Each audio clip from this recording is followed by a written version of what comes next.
Hello everyone and welcome to Econ Inflect. तो आज की हमारी वीडियो का टॉपिक है सीबीएसई की मार्किंग गाइडलाइंस फॉर न्यूमेरिकल्स, जिसका मतलब है मैं आपके साथ शेयर करने वाली हूँ वो सारी गाइडलाइंस जो हमें बताई जाती हैं जब हम बोर्ड का बोर्ड के पेपर्स चेक करने के लिए जाते हैं।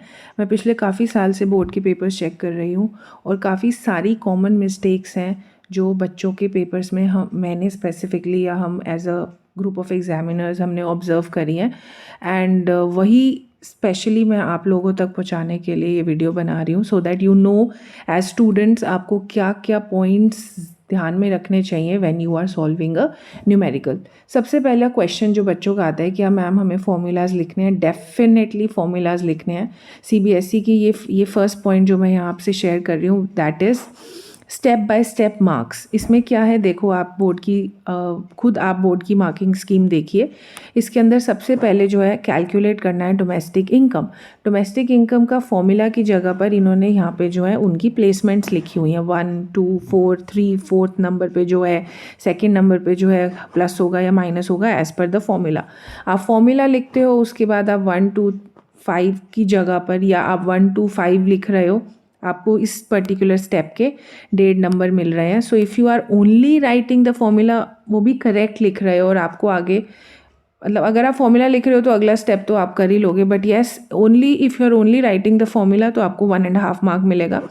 Second step is to place the values. जो भी करेक्ट फॉर्मूला, जो भी एलिमेंट है फॉर्मूला का, उसके अगेंस्ट आप उसकी करेक्ट वैल्यू लिख रहे हो, you will get 1 mark for it. And ultimately correct answer लिखने का है आधा नंबर। सो इन टोटैलिटी आपको 3 नंबर तभी मिलेंगे जब आपने ये सारे स्टेप्स फॉलो करें।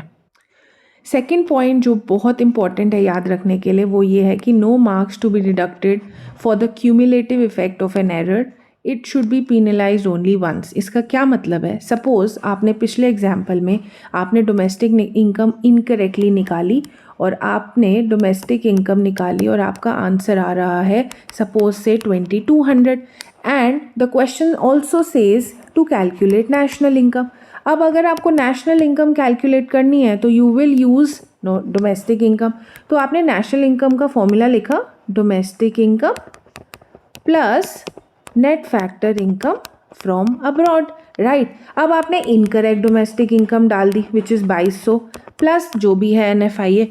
अब इस वाले पर्टिकुलर पॉइंट के अकॉर्डिंग बच्चे के पूरे स्टेप्स को रॉन्ग कंसीडर नहीं किया जाएगा।